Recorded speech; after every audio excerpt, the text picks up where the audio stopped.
शामिल करते हैं चतराल से ब्यूरो चीफ शबीर अहमद। इफ्तताह सलाई सेंटर वकराबाद खुद रोजगार स्कीम प्राय हुनरमंद खवातीन के तहत मोहम्मद तलहः महमूद फाउंडेशन चतराल ने आज वकराबाद में सलाई सेंटर का इफ्तताह किया।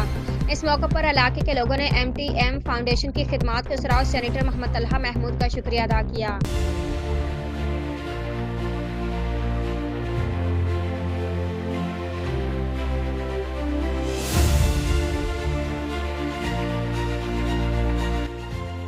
Despite that Mahmoud